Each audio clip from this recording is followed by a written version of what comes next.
여러 개의 세포가 모여 꿈틀대는 이 모습은 박쥐의 폐세포로 만들어진 장기 유사체 오가노이드입니다. 박쥐의 줄기세포를 실험실에서 키워서 만든 가짜 폐인 셈입니다. 신변종 바이러스의 주요 숙주인 박쥐를 연구할 수 있는 생체 모델의 필요성이 커지는 가운데 저희는 국내 박쥐 5종의 기도, 폐, 신장, 소장에서 오가노이드를 구축했습니다. 이 세포는 죽지 않고 끊임없이 자라나기 때문에 더 이상 박쥐 생체 실험을 위해 야생 박쥐를 잡지 않아도 됩니다. 박쥐는 팬데믹을 일으킨 코로나 바이러스 같은 인수공통 바이러스의 숙주입니다. 박쥐를 포함해 감염병의 75%는 동물로부터 유래합니다.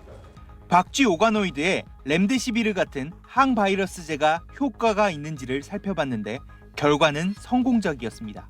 오가노이드를 이용해서 새로운 항바이러스제, 항치료제를 개발할 수 있는 중요한 툴로서 활용이 가능할 것으로 생각하고 있습니다. 연구진은 또 이 오가노이드에 코로나 바이러스라고 흔히 알려진 사스 코로나2 바이러스를 감염시켰지만 걸리지 않았습니다. 코로나 바이러스의 숙주였던 중국 박쥐와 달리 우리나라 박쥐는 코로나 바이러스를 옮기는 숙주가 아니란 사실이 처음 확인된 겁니다. 자연 숙주에 가까운 환경에서 병원체를 연구할 수 있다는 점에서 감염병 연구의 정밀성과 실효성을 크게 향상시켰으며 인수공통 바이러스의 종간 전파 메커니즘을 밝히는 데도 중요한 실험. 연구 과정에서 기존에 알려지지 않았던 바이러스 2종도 새로 발견했지만 인간에게 옮기거나 치명적인 것은 아니었습니다. 연구팀은 박쥐뿐만 아니라 인수공통 감염병을 가진 다양한 동물의 오가노이드를 개발해 새로운 바이러스와 팬데믹을 막는 데 힘쓰겠다고 밝혔습니다. SBS 정구희입니다. 동양 토종벌을 품종 개량해 만든 한라벌입니다. 활동성이 좋고 건강해 벌집 가득 꿀을 모아놨습니다. 15년 전 토종벌 에이즈라고 불렸던 바이러스 감염이 커져 전국 토종벌의 70% 넘게 폐사하는 멸절 위기가 닥쳤지만 되살아났습니다. 한라벌은 바이러스 저항성을 갖췄기 때문입니다. 이 한라벌은 병이 온다고 하더라도 그 온 벌통을 여왕벌을 교체해주게 되면 다시 또 회복이 될 수가 있어요. 한라벌을 만들어낸 농업과학원 연구진을 찾아갔습니다. 꿀벌을 인공 수정하는 모습, 숯벌에서 채취한 정자를 여왕벌의 꼬리에 삽입합니다. 서양 꿀벌에 비해 동양 토종벌은 여왕벌 교미구의 생김새상 인공 수정이 까다롭습니다. 인공 수정은 이제 저희들이 원할 때 언제든지 여러 번 반복해서 할 수 있기 때문에 한 15년 정도 소요될 걸로 예상을 했었는데 한 7년 만에 이제 육종을 하게 된 거죠. 충북의 한 농장, 검정콩 수확이 한창입니다. 이 콩은 지난 2021년 농촌진흥청이 개발한 소만이라는 품종입니다.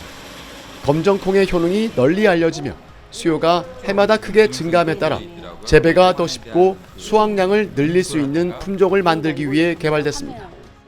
너무 좋더라고요. 예약이 장난 아니에요. 엄청나게 예약 주문도 많이 들어오고 너무 좋다. 그리고 한 가지 아이들이 좋아하더라. 그런데 올해 농진청과 동아대 연구진이 이 품종의 기능성을 따져본 결과 소만콩의 항산화 물질이 재래검정콩보다 훨씬 더 많은 것으로 나타났습니다. 대표적 항산화 물질인 안토시안 함량은 재래종보다 2.8배 많았고 특히 유방암을 비롯한 암 예방 효과가 있는 것으로 알려진 이소플라본 비배당체는 재래검정콩 대비해 2.9배나 많았습니다. 동물 실험에서는 소만콩 추출물을 투여한 실험쥐의 피부암 종양 부피가 이 같은 처치를 받지 않은 쥐의 종양 부피보다 72.3%나 더 작고 무게도 64.7% 적게 나가는 등 종양 성장을 억제하는 효과를 확인했다고 연구진은 밝혔습니다. 뇌종양과 유방암, 피부암 세포에도 넣어봤더니 아무것도 넣지 않은 쪽보다 세포수가 50% 안팎 줄어들었습니다. 농진청은 이번 실험 결과를 국제학술지에 게재하고 관련 내용을 특허로 출원했습니다. 금년도에 이제 과학적 근거라든지 아니면 이런 것들이 이제 검증이 됐기 때문에 산업체하고 이제 본격적으로 시제품 개발을 추진할 그런 계획을 갖고 있다라는 말씀을 드립니다. 지난해 전국에서 생산된 검정콩은 총 15만 5천 톤입니다. 서리태라고 불리는 검정콩이 90% 정도 차지하고 소만의 생산량은 아직 연간 5톤 정도에 그칩니다. 정부는 올해 소만 종자를 더 확보해서 내년부터 본격적으로 생산 면적을 늘려가겠다고 밝혔습니다. SBS 권영희입니다.